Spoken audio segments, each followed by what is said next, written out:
दोस्तों, ये कहानी शुरू होती है पल्लवी से। पल्लवी 17 साल की एक कम उम्र की जवान और खूबसूरत लड़की थी। पल्लवी के 3 भाई बहन थे। पहला उसका बड़ा भाई राहुल जो 22 साल का नौजवान लड़का था, फिर पल्लवी और उसके बाद एक छोटी बहन जो 12 साल की थी। एक दिन गांव से पल्लवी के चाचा की मौत की खबर आ गई। ये सुनते ही पल्लवी के मम्मी और पापा ने फैसला किया कि दोनों बड़ी बहन और भाई को यानी पल्लवी और राहुल को घर पर ही छोड़ देंगे और छोटी बहन को साथ ले जाएंगे ताकि घर अकेला न रहे। पल्लवी ने अपनी माँ से कही कि बड़े भाई को भी घर पर रहने दो और मुझे भी साथ ले चलो। मगर मम्मी ने यह कहकर पल्लवी को ले जाने से इनकार कर दिया कि बेटी, तेरा एग्जाम होने वाला है और तुम्हारे बड़े भाई के भी। तुम दोनों साथ में घर पर ही रहो और एग्जाम की तैयारी करो। हमें तो गांव में ज्यादा दिन लग जाएगा क्योंकि वहां पर सारी रिश्तेदार आए होंगे। काश उसके मम्मी और पापा उस दिन उसे गांव ले गए होते तो शायद ऐसा दिन न आता। पल्लवी इतना बड़ा कदम न उठाती। अब आप भी सोच रहे होंगे कि ऐसा क्या हुआ जो पल्लवी ने इतनी गंदी हरकत की। दरअसल हुआ ये कि पल्लवी की 10वीं की परीक्षा सर पर थी और बड़ा भाई बीए की परीक्षा की तैयारी में लगा हुआ था। माँ बाप ने दोनों को घर पर छोड़ दिया और खुद गांव के लिए निकल गए। अब पल्लवी भी अपनी परीक्षा की तैयारी में व्यस्त हो गई और बड़ा भाई तो वैसे भी कमरे में घंटों अपनी परीक्षा की तैयारी करता रहता था। पर माँ की जगह पल्लवी की अब यह ड्यूटी हो गई थी कि वह बड़े भाई के लिए खाना बनाकर तैयार करें। पहले तो घर के सारे काम माँ ही करती थी। अभी मम्मी और पापा को गए सिर्फ 3 से 4 दिन ही हुए थे। एक के दिन की बात है, दोपहर को राहुल घर आया, अपने रूम का दरवाजा खोला और किसी को रूम में बैठाकर सीधा किचन में आया। पल्लवी अपने कमरे में बैठकर पढ़ाई कर रही थी कि किचन से जब बर्तन निकलने की आवाज आई तो वह किचन में गई तो उसने देखा भाई किचन से खाने की डिश निकाल रहा है। पल्लवी ने अपने बड़े भाई को खाना निकालते हुए देखा तो बोली, भाई लाइए मैं खाना निकाल देती हूँ। राहुल बोला ठीक है और यह कहकर वह अपने रूम में चला गया और अंदर से कुंडी बंद कर ली। पल्लवी ने खाना प्लेट में खाना लगाकर तैयार कर दिया और अपने भाई के रूम के तरफ खाना लेकर चली गई। पल्लवी ने बाहर से दरवाजा खटखटाया तो राहुल ने दरवाजा खोला और खाने की प्लेट ले ली। पल्लवी खाना देकर मुड़ ही रही थी कि मुड़ते मुड़ते ही उसकी नजर भाई के कमरे में पड़ी तो उसको ऐसा महसूस हुआ कि कमरे के अंदर कोई लड़की है। ये देखकर पल्लवी चौंक गई, पर अपने भाई को उसने महसूस नहीं होने दिया और राहुल का वैसे भी ध्यान सिर्फ और सिर्फ खाने पर ही था। और जैसे ही उसने पल्लवी के हाथ से खाना लिया, पंजाबी चुपके चुपके तिरछी नजरों से कमरे में झांक कर देख रही थी और राहुल उसके जाने का इंतजार कर रहा था। और जैसे ही पल्लवी मुड़ी उसने तुरंत दरवाजे की कुंडी अंदर से बंद कर ली। पल्लवी जब किचन में गई तो उसका दिल जोर जोर से धड़क रहा था कि हमारे घर में ही अजनबी लड़की कौन है और वह मेरे भाई के कमरे में क्या कर रही है।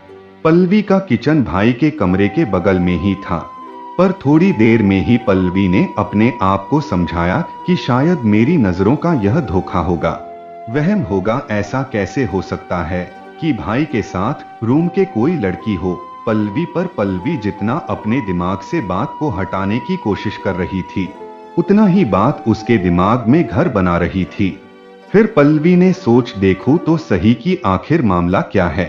कितने में फिर राहुल किचन की तरफ आया और पल्लवी से बोला, पल्लवी 2 कप चाय बना देगी। मैं और मेरा दोस्त कमरे में स्टडी कर रहे हैं और मैं जब बाजार से घर आ रहा था तो मैंने किचन का सारा सामान ले आया था। वह तुम देख कर बता दो कि कुछ कमी तो नहीं है, नहीं तो बाद में मुझे डिस्टर्ब मत करना। पल्लवी बोली ठीक है, अभी मैं 5 मिनट में चाय तैयार कर देती हूँ। पल्लवी चाय बनाने के साथ साथ आटा भी गूंद रही थी। राहुल वहीं पास में खड़ा चाय बनने का इंतजार कर रहा था। राहुल ने पल्लवी से कहा, तुमको खाना नहीं खाना क्या? पल्लवी बोली, नहीं भाई, मैंने कॉलेज में आज सहेलियों के साथ खाना खा लिया है, इसलिए मैं आटा गूंदने के बाद सोने चली जाऊंगी और शाम को सब्जी बनाऊंगी कि इतनी ही देर में चाय बनकर रेडी हो गई। राहुल चाय लेकर कमरे की तरफ चला गया। पर पल्लवी के दिमाग में वह लड़की अटक सी गई थी। अब पल्लवी ने आटा गूंद लिया था और वह किचन के बाहर चली गई कि शायद भाई के कमरे से गुजरते वक्त अंदर से कुछ आवाज आए, मगर अंदर से कोई आवाज नहीं आ रही थी। पल्लवी का रूम दूसरी मंजिल पर था।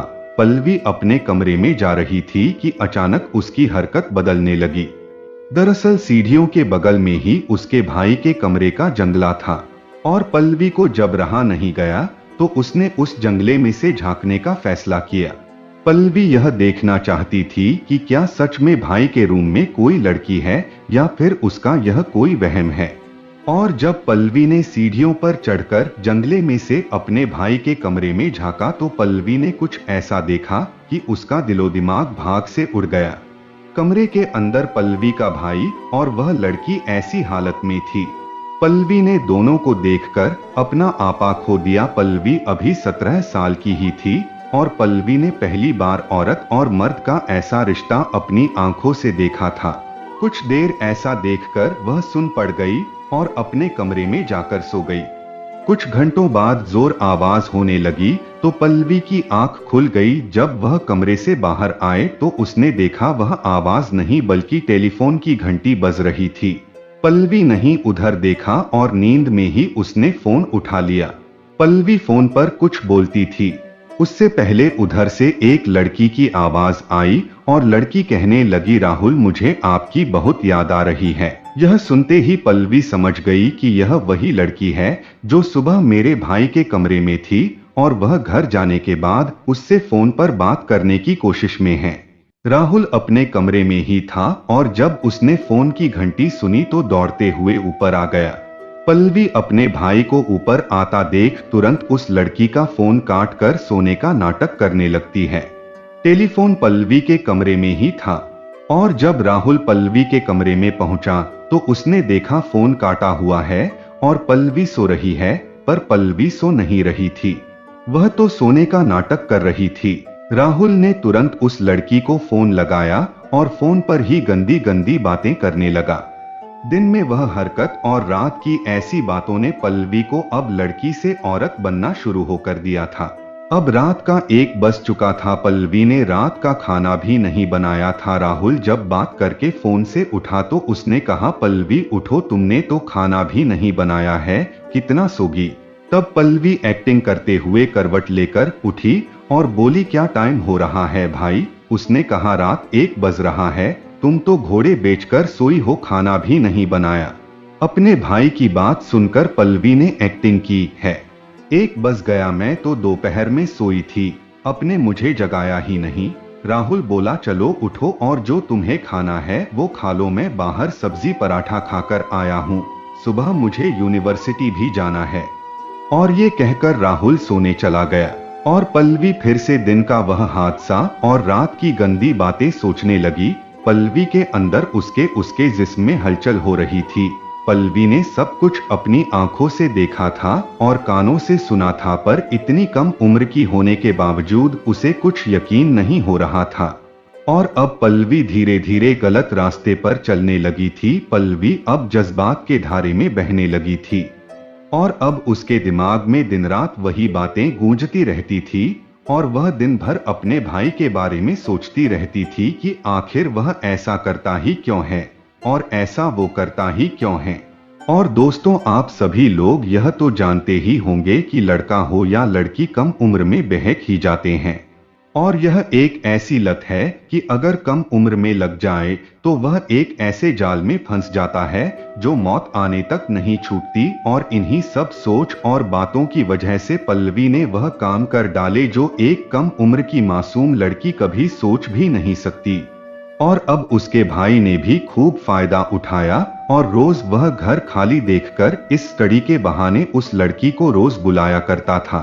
और पल्लवी भी आक्रोश सीढ़ी के जंगले पर छुप छुप कर वह अपने भाई का खेल देखती रहती थी।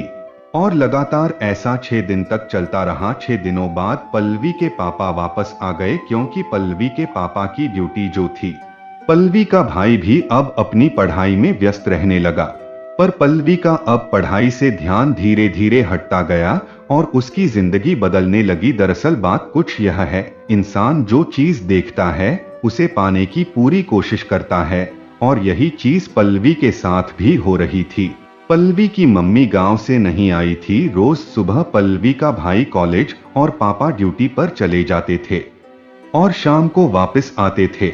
पल्लवी घर में पूरा दिन अकेले रहती थी और वह अपने दोस्तों से मैगजीन लाकर पढ़ा करती थी और वह मैगजीन उसकी उम्र से कई ज्यादा रंगीन थी, क्योंकि पल्लवी की जो उम्र थी उस उम्र में उसे वह मैगजीन नहीं पढ़नी चाहिए थी। पर पल्लवी ने अब अपना सारा समय इन्हीं सब चीजों में बिताना शुरू कर दिया और अब पल्लवी की तबाही का रास्ता खुल गया।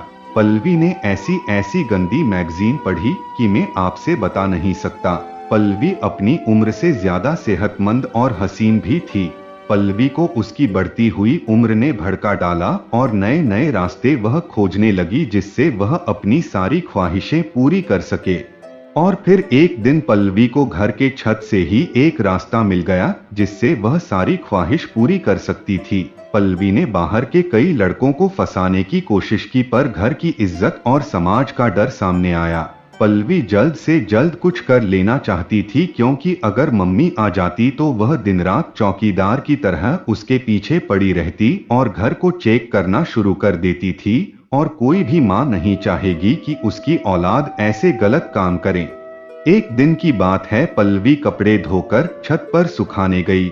पल्लवी कपड़े सुखा ही रही थी कि अंधेपन में दो घर छोड़ के उसे एक लड़का नजर आया जो कि पहले भी पल्लवी को बहुत से इशारे कर चुका था, पर उस समय पल्लवी का जवाब था नफरत। पल्लवी उसकी तरफ देखती भी नहीं थी और पल्लवी अपने भाई की वजह से आज उसे अपनी इज्जत सौंपने वाली थी। वह लड़का अपने छत पर पतंग उड़ा रहा था। तब पल्लवी ने अपने अंधेपन में आकर उस लड़के को इशारा कर दिया।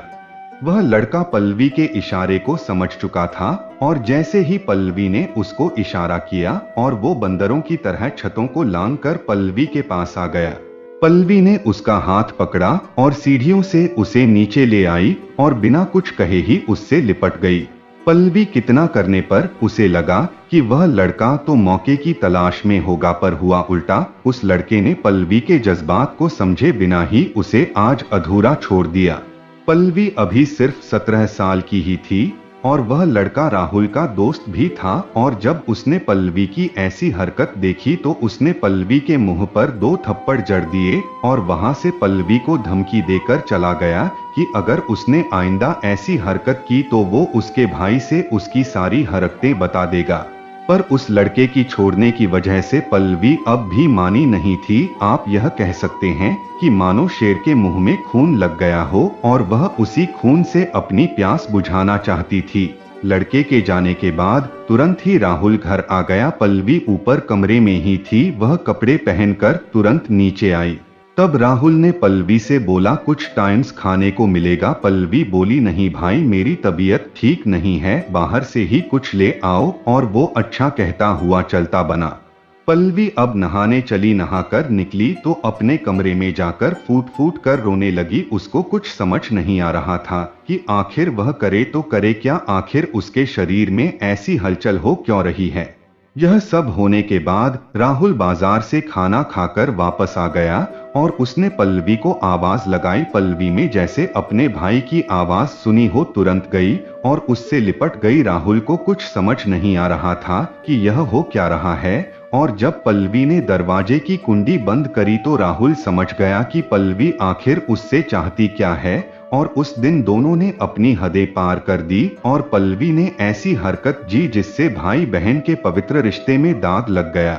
और आज जब वह दोनों ऐसा कर रहे थे तभी पल्लवी की मां ने आकर सब कुछ देख लिया और वह बर्दाश्त ना कर पाए और किचन में जाकर उन्होंने खुद को चाकू मार लिया।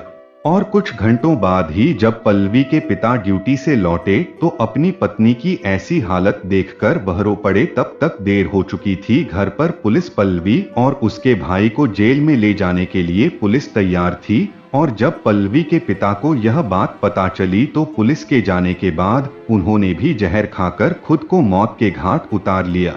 तो दोस्तों, इस कहानी से हमको यह सीख मिलती है कि हमें बच्चों के सामने कोई ऐसी गलत हरकत नहीं करनी चाहिए जिससे बच्चों का मन भटके, और हमें रिश्तों की इज्जत करनी चाहिए। आपने देखा किस तरीके से एक गलती की वजह से पल्लवी का पूरा हंसता खेलता परिवार बर्बाद हो गया।